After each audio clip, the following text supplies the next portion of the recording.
আখিরাত, পরকাল বিশ্বাস করেন এক মুমিনের জীবনের সবচেয়ে বড় সম্পদ। এক মুমিন যদি আখিরাতের বাঁধন থেকে ছুটে যায়, তার ইমানের কিছুই আর থাকে না। ইমানের কিছুই আর থাকে। আল্লাহ তাআলা ইমানের প্রথম পরিচয় দিয়েছে আল্লাযীনা ইউমিনুনা বিল গায়ব, যেখান থেকে মালিক তার কোরআনে সূরা বাকারায় কথাই শুরু করছেন। গায়বের প্রতি ঈমান, সেই প্রথম মুত্তাকি। আর গায়ব মানে আমার চোখে অদেখা, অথচ আল্লাহ রাসূলের কথা। কবর, কবরের আযাব, কবরের শান্তি, মুনকার নাকিরের প্রশ্ন, মৃত্যুর সময়কার হালাত, মালাকুল মউতের জান কবজ করা, জাহান্নাম, আখিরাত, হাসর, মিজান, ফুলসিরাত, এই সব কিছু ইউমিনুনা বিল গায়ব। আল্লাহ তাআলা বলেন এটা যার মধ্যে আছে সেই মুত্তাকি, সেই মুমিন। তাহলে ইমানের প্রথম সম্পদ, ইমানের প্রথম নিয়ামত আমার রব যা বলেছেন, যদি আমি নাও দেখি, নাও শুনি, নাও বুঝি, আমার কল্পনায়ও যদি না আসে, তারপরেও বিনা শব্দে, বিনা বাক্যে শতভাগ মেনে নেওয়া। আখিরাত, আখিরাত ভুলে গেলে মুমিন থাকে না। আখিরাত ভুলে গেলে মুমিন থাকে না। আখিরাত বুঝে না ধরলে মুমিন থাকে না। আখিরাত ভুলে গেলে ঈমান থাকে না। আল্লাহ আমাদেরকে আখিরাতের ফিকির দান করে, কবরের ফিকির দান করে। দোস্ত আমার, বাপ আমার, কোরআন কারীমের মধ্যে আল্লাহ তাআলা বলছে ওয়াজাআত সাকরাতুল মাউত বিল হক যালিকা মা কুনতা মিনহু তাহিদ। আমার বান্দা শোনো, সত্য সত্যই একদিন মৃত্যুর যন্ত্রণা আসবে, যে মৃত্যু থেকে তুমি বারবার পলায়ন করেছো। প্রতিবারই সর্দি কাশি হয়েছে, রোগ ব্যাধি হয়েছে, হালকা পাতলা অ্যাক্সিডেন্ট হয়েছে, দৌড় দিয়া ডাক্তারের কাছে চলে গেছো, ওষুধ দিছে, চিকিৎসা দিছে, ব্যান্ডেজ করে দিছে, ভালো হয়ে গেছো। তুমি মনে করছো এইভাবে তুমি যেহেতু মরতেছো না, আর কোনোদিন মরবা না। না বান্দা, রোগে না বারবার আসে, মাথা ব্যথা বারবার হয়, মৃত্যু বারবার হয় না। মৃত্যু একবারই হয়, আর সেটা একবার দিলে আর কোনোদিন কাউকে আমি দ্বিতীয়বার ফেরত দিই। তুমি মাথা ব্যথা আর পেট ব্যথার লোকে মৃত্যুর মিলাই রাখেন, তুমি হালকা পাতলা অ্যাক্সিডেন্টকে মৃত্যুর সাথে মিলাই রাখেন। ওয়াজাআত সাকরাতুল মাউত বিল হক। আল্লাহ তাআলা বলেন মৃত্যুর যন্ত্রণা আসবেই আসবে। বাবা, মালাকুল মউত আজরাইল জান কবজ করার আগে মানুষের মৃত্যু যন্ত্রণা শুরু হয়। প্রথম সাকরাতুল মাউত বলে এটাকে। এই মৃত্যু যন্ত্রণা পৃথিবীর সর্বশ্রেষ্ঠ ঈমানদারেরও হয়, সর্বনিকৃষ্ট কাফেরও হয়।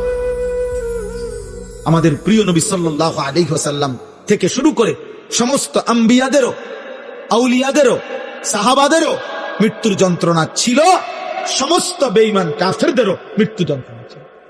বাকি অনুভূতি ভিন্ন, যন্ত্রণা বরাবর আছে সবার, কিন্তু অনুভূতিটা ভিন্ন। ঈমানদার যখন মৃত্যু যন্ত্রণা শুরু হয়, তার দিল খুশি হয়ে যায়, সে ভাবে আমার রবের মুলাকাত, আমার বন্ধুর মুলাকাতের সময় হয়ে গেছে।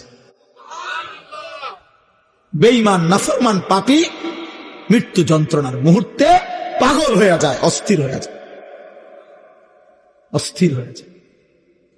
তাফসীরের মধ্যে আছে 900 বছর যদি সুখের সাগরে কেউ ভাসে, কোনদিন 1 সেকেন্ডের জন্য দুঃখ, যন্ত্রণা, বেদনা পায় নাই, একটা মিনিট, 900 বছরে যে কোনদিন কাঁটার আঘাতও সয় নাই, 1 ফোঁটা চোখের পানিও পড়ে নাই, কিন্তু আল্লাহর নাফরমানি করছে। আমি নিজে তাফসীরে পড়ছি, খোদার কসম, আল্লাহ তাফসীরে লিখছে মৃত্যু যন্ত্রণার প্রথম সেকেন্ডে 900 বছরের সুখ ওই নাফরমান ভুলে যাবে। দ্বিতীয় সেকেন্ডে যখন তাকে বলা হবে, হে আল্লাহর বান্দা, বিগত পৃথিবীটা তুমি খুব আরামেই তো কাটাইছো না, আল্লাহর কসম ওই নাফরমান বলবে, আয় মাওলা, জীবনে সুখ কি জিনিস আমি কোনোদিন দেখি নাই, আমি জানি না মাওলা সুখ কাকে। 1 সেকেন্ডের মৃত্যু যন্ত্রণা তার 900 বছরের সুখ বুলাই। আমার কাছে আরবি কিতাব আছে, ওয়াজাআত সাকরাতুল মাউত বিল হক, এই আয়াতের নামেই কিতাব আছে আরবি। আমি একটা উর্দু কিতাবে পড়ছি, মউত কে পুর আসরার ওয়াকিআত, ওই কিতাবে আছে হযরত ঈসা আলাইহিস সালাম আল্লাহর হুকুমে কবর থেকে, আল্লাহর কুদরতে, ওনার একটা মুজিজা ছিল, উনি কবর থেকে মানুষকে জীবিত করতে পারতেন। উনি ডাক দিলে, কুম বিইজনিল্লাহ বললে, নাম ধরে বললে একেবারে 1000 বছর না, নূহ আলাইহিস সালামের জামানার মানুষও দাঁড়ায় যায়, এটা ওনার মুজিজা ছিল। অথচ নূহ আলাইহিস সালাম আর ঈসা আলাইহিস সালামের ব্যবধান অনেক অনেক ব্যবধান। তো ঈসা আলাইহিস সালাম একদিন নূহ আলাইহিস সালামের একজন বংশধরকে কবর থেকে তুলছিলেন আল্লাহর হুকুমে। তো নূহ আলাইহিস সালাম ওনাকে জিজ্ঞেস করছেন, আপনি এই দুনিয়া কতদিন হায়াত পাইছেন? উনি বলছে 450 বছর। তো উনি বললেন, ঈসা আলাইহিস সালাম বললেন, হে নূহ নবীর বংশধর, আমি যতটুকু জানি নূহ নবীর আমলে উনার বংশধররা তাদের চুল দাড়ি মৃত্যু পর্যন্ত সাদা হতো না। এটা তাফসীরে আছে। ইব্রাহিম আলাইহিস সালামের আগে কারো চুল দাড়ি সাদা হতো না মৃত্যু পর্যন্ত, যত বুড়াই হইতো। সর্বপ্রথম বৃদ্ধের চিহ্ন সাদা চুল দাড়ি আল্লাহ তাআলা ইব্রাহিম আলাইহিস সালামকে দিয়েছিলেন, এরপর থেকে আমাদের পর্যন্ত আসছে। আউয়ালু মান শাবা ইব্রাহিম, তাফসীর ইবনে কাসির আছে। সর্বপ্রথম চুল দাড়ি সাদা হয়েছে যার, তিনি ইব্রাহিম আলাইহিস সালাম। তাহলে নূহ আলাইহিস সালাম তা আগে। তো ঈসা আলাইহিস সালাম জিজ্ঞাসা করলেন, হে নূহ নবীর বংশধর, আপনার চুল দাড়ি সাদা কেন? উনি বলছেন, হে নবী ঈসা, আল্লাহর কসম 450 বছরে কোনদিন আমার চুল দাড়ি সাদা ছিল না, কিন্তু মালাকুল মউত আজরাইল যখন আমার জান কবজ করে, জান কবজের ওই 1 মিনিটে, ওই 30 সেকেন্ডে আমার 450 বছরের কালো চুল দাড়ি সাদা হয়ে গেছে। জান কবজের ওই 30 সেকেন্ডের যন্ত্রণায়।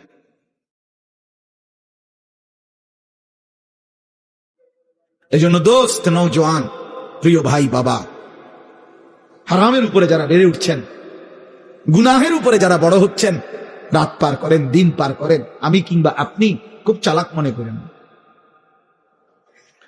নিজেকে খুব বুদ্ধিমান মনে করেন না, খুব বুদ্ধিমান মনে করেন না, খুব বুদ্ধিমান মনে করেন না।